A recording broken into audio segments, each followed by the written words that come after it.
Welcome to CoreLogic's housing market update for June 2019.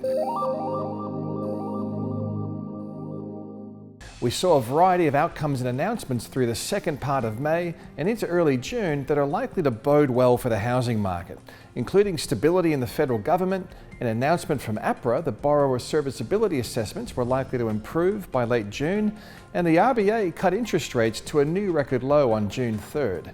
All this good news wasn't enough to stave off a further decline in dwelling values in May. However, market sentiment does seem to have improved over the second half of the month.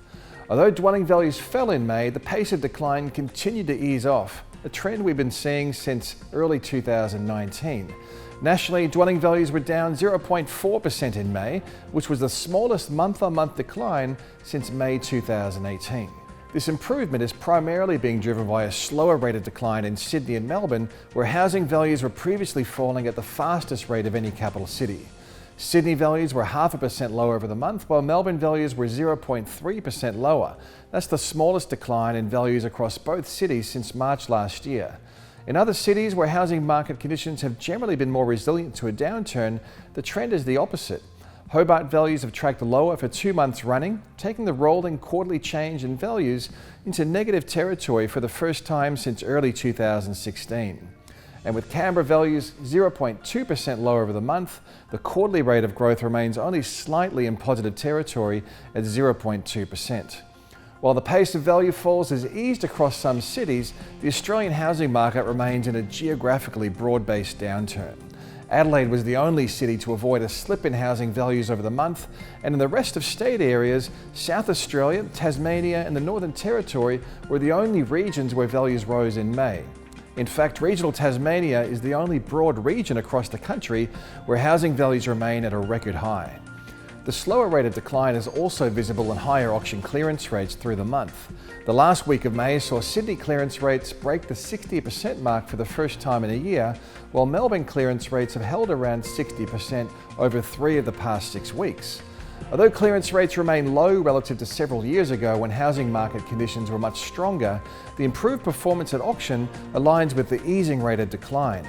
Since peaking in October 2017, national dwelling values have reduced by 8.2%, with values across the combined capitals down 10.1%, while regional values have been more resilient, falling by 3% since peaking. Larger capital city falls have been recorded in Darwin, which is down nearly 30%, and Perth, where values are down by 19%, as well as regional WA, where the mining downturn has led to persistently weak economic and demographic conditions that have weighed heavily on home values. These regions now represent some of the most affordable housing markets around the country, a factor which explains the high proportion of first home buyer participation in these markets. The last time values were this low in Darwin was back in March 2007. In Perth, values were previously this low in April 2006, and values haven't been this low across regional WA since July 2005. Melbourne dwelling values continue to trend lower in May, down 0.3% over the month to be 11.1% lower since peaking in November 2017. Although values are still falling, this was the smallest month-on-month decline since March last year and continues a trend of diminishing declines that's been evident since early February this year. Despite the ongoing falls, Melbourne dwelling values remain almost 24% higher than they were 5 years ago, highlighting that most homeowners still hold a substantial amount of equity in their homes. While dwelling values trend lower, rental rates are rising, albeit relatively slowly. Rents were only 1.5% higher over the past 12 months. However, with dwelling values almost 10% lower over the year, gross rental yields have risen sharply, up 3.2% from a year ago to 3.7% in May 2019. Since the federal election, we've seen a variety of outcomes and announcements that are likely to have a positive effect on housing market conditions. The federal election outcome has removed the uncertainty surrounding taxation reform, which should see an improved level of confidence amongst homeowners and prospective buyers, particularly investors. Additionally, now we've seen some certainty around the initiatives announced in the federal budget, a consistent commission structure for mortgage brokers, who comprise around 60% of mortgage originations, and the eventual stimulus for first home buyers in the form of a federal government deposit guarantee, although that's limited to 10,000 participants with at least 5% deposit. That will kick off in January next year. Another positive announcement came from APRA late last month, where we are likely to see the serviceability assessments used to qualify borrowers for a home loan reduced sometime in late June. Dropping the interest rate serviceability test from the current level of 7.25% to a 2.5% buffer above the going mortgage rate will help to improve access to credit and enable some borrowers to obtain a larger loan. One of the factors contributing to less activity in the housing market has been the challenge involved with accessing credit. While there are a variety of other policies that will continue to keep a lid on housing credit, a more practical assessment of borrower servicing capacity is certainly a positive for housing market demand. Another factor that should support housing market conditions is lower mortgage rates. The RBA cut the cash rate by 25 basis points in June.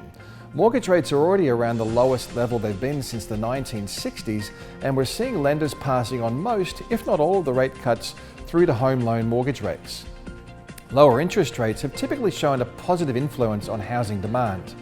Importantly, lower rates may not provide the same level of stimulus as what we've seen in the past, due to tighter credit policies, but no doubt lower rates together with lower serviceability assessments and the removal of the uncertainty surrounding the federal election will provide some positive influence over the housing market. While the outlook for the housing market is looking more positive than it was pre-federal election, a variety of headwinds are still at play, especially in the credit space. Although interest rates and serviceability tests are set to reduce, lenders continue to scrutinize incomes and expenses much more intensely. Comprehensive credit reporting is providing lenders with greater visibility around borrower finances and overall debt levels, and progressively lenders are reducing their exposure to borrowers with high debt levels relative to their incomes. We should also keep in mind the reasons why interest rates are heading south. Policymakers are becoming increasingly concerned about the slippage in economic growth, stubbornly low inflation, and sluggish wages growth. Economic growth over the first quarter of 2019 was the lowest since the global financial crisis. The labour market is seeing some cracks emerge, and global trade tensions remain high. If the economy continues to lose momentum, we could see further weakening in labour markets and a continuation of weak wages growth, which will continue to restrain household consumption, which is the most significant contribution to the Australian economy. In closing, there's no doubt policymakers and regulators will be keeping a close eye on the housing market. If we see housing values surging higher on the back of increased stimulus measures, we may see macroprudential or other policy levers being pulled in an effort to provide house price stability, while at the same time supporting an improvement in economic activity. However, the more likely scenario is an earlier levelling in housing market conditions than we previously expected, followed by relatively steady conditions, at least at a macro level.